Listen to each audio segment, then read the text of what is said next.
স্বাগতম জানাইছো মই হিমাক্ষী। মুছলমান বিবাহ সম্পৰ্কত মুখ্যমন্ত্ৰী ডক্টৰ হিমন্ত বিশ্ব শৰ্মাই বৃহৎ মন্তব্য কৰিছে। এতিয়াৰ পৰা মুছলমান বিবাহত নাথাকিব কাজী, অৰ্থাৎ কাজী এতিয়াৰ পৰা পঞ্জীয়ন কৰিব নোৱাৰিব মুছলমান বিবাহত কেৱল উপপঞ্জীয়কেহে পঞ্জীয়ন কৰিব পাৰিব আৰু পঞ্জীয়ন কৰাটো বাধ্যতামূলক হ'ব। চৰকাৰীভাৱে পঞ্জীয়ন কৰিব লাগিব বুলি মুখ্যমন্ত্ৰী ডক্টৰ হিমন্ত বিশ্ব শৰ্মাই মন্তব্য কৰিছে। আৰু মুখ্যমন্ত্ৰীগৰাকীৰ মন্তব্য আছে বিবাহ সম্বন্ধত মুছলমানৰ। তাৰ বিষয়ে তথ্য দিয়াৰ চেষ্টা কৰিছো। মুছলমানৰ বিবাহক লৈ আহি গ'ল নতুন আইন। মুখ্যমন্ত্ৰী ডক্টৰ হিমন্ত বিশ্ব শৰ্মাৰ বৃহৎ ঘোষণা। এতিয়াৰ পৰা উপপঞ্জীয়কৰ জৰিয়তেহে পঞ্জীয়ন কৰিব লাগিব মুছলমানৰ বিবাহ। কাজীয়ে কোনো বিবাহ পঞ্জীয়ন কৰিব নোৱাৰিব। গতিকে এতিয়া কাজীৰ ভূমিকা নাথাকিব মুছলমান বিবাহত। এতিয়াৰ পৰা মুখ্যমন্ত্ৰীগৰাকীয়ে ঘোষণা কৰিছে সকলো বিবাহ চৰকাৰীভাৱে পঞ্জীয়ন হ'ব লাগিব। গতিকে কাজীৰ ব্যৱস্থা নাথাকিব। কাজীয়ে এতিয়াৰ পৰা পঞ্জীয়ন কৰিব লাগিব মুছলমান বিবাহ। বাধ্যতামূলক হ'ব এই বিবাহ পঞ্জীয়ন। গতিকে সকলো মুছলমানে বিবাহ পঞ্জীয়ন কৰিব লাগিব। বিবাহ পঞ্জীয়ন কৰাটো বাধ্যতামূলক হ'ব। মুখ্যমন্ত্ৰী ডক্টৰ হিমন্ত বিশ্ব শৰ্মাৰ কেবিনেটত ডাঙৰ সিদ্ধান্ত। মুখ্যমন্ত্ৰীগৰাকীয়ে জনাইছে যে কাজীৰ ভূমিকা নাথাকিব মুছলমান বিবাহত। এতিয়াৰ পৰা মুছলমান বিবাহক লৈ নতুন নিয়ম আহি গ'ল, নতুন আইন আহি গ'ল। যিহেতু কাজীয়ে সকলো সমৰ্পণ কৰিছিল বা কাজীয়ে পঞ্জীয়ন কৰি আহিছিল পূৰ্বৰে পৰা। মুছলমান বিবাহত পঞ্জীয়ন কেৱল কাজীয়ে কৰি আহিছিল, কিন্তু এতিয়াৰ পৰা উপপঞ্জীয়কেহে পঞ্জীয়ন কৰিব পাৰিব মুছলমান বিবাহ। আৰু কাজীয়ে কোনো ধৰণৰ বিবাহ পঞ্জীয়ন কৰিব নোৱাৰিব এতিয়াৰ পৰা। এয়া নতুন নিয়ম আহিছে। মুছলমান বিবাহ সন্দৰ্ভত নতুন নিয়ম। মুখ্যমন্ত্ৰী ডক্টৰ হিমন্ত বিশ্ব শৰ্মাৰ বৃহৎ ঘোষণা। সকলো বিবাহ চৰকাৰীভাৱে পঞ্জীয়ন কৰা হ'ব লাগিব। চৰকাৰীভাৱে পঞ্জীয়ন কৰাটো বাধ্যতামূলক হ'ব লাগিব বুলি মুখ্যমন্ত্ৰী ডক্টৰ হিমন্ত বিশ্ব শৰ্মাই মন্তব্য কৰিছে। বিবাহক লৈ মুছলমানৰ বিবাহক লৈ মুখ্যমন্ত্ৰীগৰাকীৰ বৃহৎ মন্তব্য কৰিছে। যিহেতু কাজীয়ে মুছলমান বিবাহ সম্পন্ন কৰে বা মুছলমান বিবাহ পঞ্জীয়ন কৰে, কাজীয়ে পঞ্জীয়ন কৰে, কিন্তু এতিয়াৰ পৰা কাজীৰ ভূমিকা মুছলমান বিবাহত নাথাকিব। কিয়নো এতিয়াৰ পৰা কাজীয়ে পঞ্জীয়ন কৰিব নোৱাৰিব। এতিয়াৰ পৰা কেৱল উপপঞ্জীয়কৰ জৰিয়তেহে পঞ্জীয়ন কৰিব লাগিব মুছলমান বিবাহ। মুছলমান বিবাহক লৈ মুখ্যমন্ত্ৰীয়ে বৃহৎ মন্তব্য কৰিছে। নতুন নিয়ম আনিছে মুছলমান বিবাহক লৈ। কাজীয়ে কোনো বিবাহ পঞ্জীয়ন কৰিব নোৱাৰিব এতিয়াৰ পৰা। মুখ্যমন্ত্ৰী ডক্টৰ হিমন্ত বিশ্ব শৰ্মাৰ মন্তব্য যে সকলো বিবাহ চৰকাৰীভাৱে পঞ্জীয়ন কৰিব লাগিব। যিহেতু কাজীয়ে কৰিলে চৰকাৰীভাৱে পঞ্জীয়ন নহয়, গতিকে উপপঞ্জীয়কেহে পঞ্জীয়ন কৰিব পাৰিব মুছলমান বিবাহ। চৰকাৰীভাৱে পঞ্জীয়ন কৰিব লাগিব আৰু বাধ্যতামূলক হ'ব এই পঞ্জীয়ন ব্যৱস্থা বা চৰকাৰীভাৱে পঞ্জীয়ন কৰাটো বাধ্যতামূলক হ'ব বুলি মুখ্যমন্ত্ৰী ডক্টৰ হিমন্ত বিশ্ব শৰ্মাই মন্তব্য কৰিছে। গতিকে মুছলমান বিবাহ সন্দৰ্ভত মুখ্যমন্ত্ৰীগৰাকীৰ মন্তব্য আছে। মুখ্যমন্ত্ৰীগৰাকীয়ে কি কৈছে শুনাই আছো। মুখ্যমন্ত্ৰীগৰাকীৰ মন্তব্য আগবঢ়াইছো। Instead of Kaji, it will be the sub-register. যে কাজীয়ে বিয়া ৰেজিষ্টাৰ নকৰে, it will be registered by the sub-register. আমাৰ যেটা চৰকাৰী বিষয়াই এই বিয়াখন ৰেজিষ্টাৰ কৰিব। কিন্তু বিয়া সম্পন্ন কৰাৰ যেটো অধিকাৰ সকলো ধৰ্মৰে আছে। বিয়া যেনেকৈ হিন্দুত বামুণে বিয়া পাতে, শংকৰ সংঘত তেওঁলোকৰ নিয়মত বিয়া হয়। ইছলামৰো বিয়া পতাৰ যেটো বিধিটোত এই আইনখনত কোনো নতুন ব্যৱস্থা অনা নাই। যি ধৰণে ইছলাম লোকসকলে নিজৰ বিবাহ সম্পন্ন কৰে ইমামসকলৰ উপস্থিতিত বা যি ধৰণে কৰে তেনেকৈ কৰিব। Only restriction is on registration. আগত ৰেজিষ্ট্ৰেশ্যনটো কাজীয়ে কৰিছিল, এতিয়া ৰেজিষ্ট্ৰেশ্যনটো চাব ৰেজিষ্টাৰে কৰিব।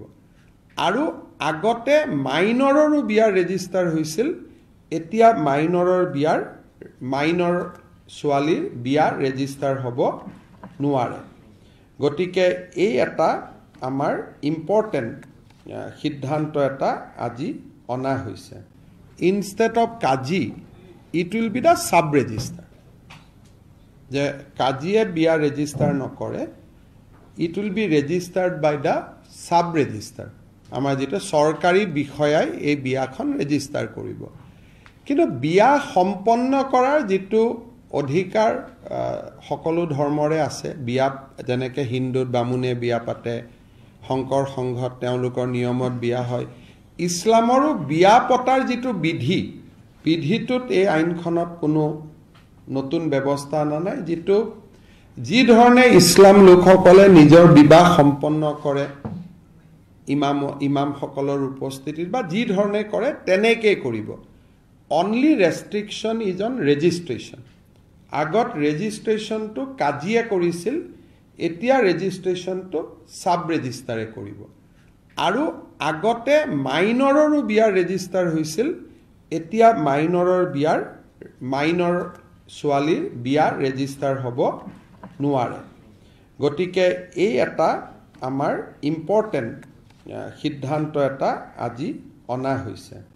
instead of Kazi it will be the sub register যে কাজীয়ে বিয়া ৰেজিষ্টাৰ নকৰে it will be registered by the sub register আমাৰ যেটা সৰকাৰি বিষয়াই এই বিয়াখন ৰেজিষ্টাৰ কৰিব কিন্তু বিয়া সম্পন্ন কৰাৰ যেটো অধিকাৰ সকলো ধৰ্মৰে আছে বিয়া যেনেকৈ হিন্দুত বামুণে বিয়া পাতে শংকৰ সংঘত তেওঁলোকৰ নিয়মত বিয়া হয় ইছলামৰো বিয়া পতাৰ যেটো বিধিটোত এই আইনখনত কোনো নতুন ব্যৱস্থা নাই যেটো যি ধৰণে ইছলাম লোকসকলে নিজৰ বিবাহ সম্পন্ন কৰে ইমাম সকলৰ উপস্থিতিত বা যি ধৰণে কৰে তেনেকৈ কৰিব only restriction is on registration আগত ৰেজিষ্ট্ৰেচনটো কাজিয়ে কৰিছিল এতিয়া ৰেজিষ্ট্ৰেচনটো সাব ৰেজিষ্টাৰে কৰিব আৰু আগতে মাইনৰৰো বিয়া ৰেজিষ্টাৰ হৈছিল এতিয়া মাইনৰ ছোৱালীৰ বিয়া ৰেজিষ্টাৰ হ'ব নোৱাৰে গতিকে এই এটা আমাৰ ইম্পৰ্টেন্ট সিদ্ধান্ত এটা আজি অনা হৈছে instead of Kazi it will be the sub register যে কাজীয়ে বিয়া ৰেজিষ্টাৰ নকৰে it will be registered by the sub register আমাৰ যেটা সৰকাৰি বিষয়াই এই বিয়াখন ৰেজিষ্টাৰ কৰিব কিন্তু বিয়া সম্পন্ন কৰাৰ যেটো অধিকাৰ সকলো ধৰ্মৰে আছে বিয়া যেনেকৈ হিন্দুত বামুণে বিয়া পাতে শংকৰ সংঘত তেওঁলোকৰ নিয়মত বিয়া হয় ইছলামৰো বিয়া পতাৰ যেটো বিধিটোত এই আইনখনত কোনো নতুন ব্যৱস্থা নাই যেটো যি ধৰণে ইছলাম লোকসকলে নিজৰ বিবাহ সম্পন্ন কৰে ইমাম সকলৰ উপস্থিতিত বা যি ধৰণে কৰে তেনেকৈ কৰিব only restriction is on registration আগত ৰেজিষ্ট্ৰেচনটো কাজিয়ে কৰিছিল এতিয়া ৰেজিষ্ট্ৰেচনটো সাব ৰেজিষ্টাৰে কৰিব আৰু আগতে মাইনৰৰো বিয়া ৰেজিষ্টাৰ হৈছিল এতিয়া মাইনৰ ছোৱালীৰ বিয়া ৰেজিষ্টাৰ হ'ব নোৱাৰে গতিকে এই এটা আমাৰ ইম্পৰ্টেন্ট সিদ্ধান্ত এটা আজি অনা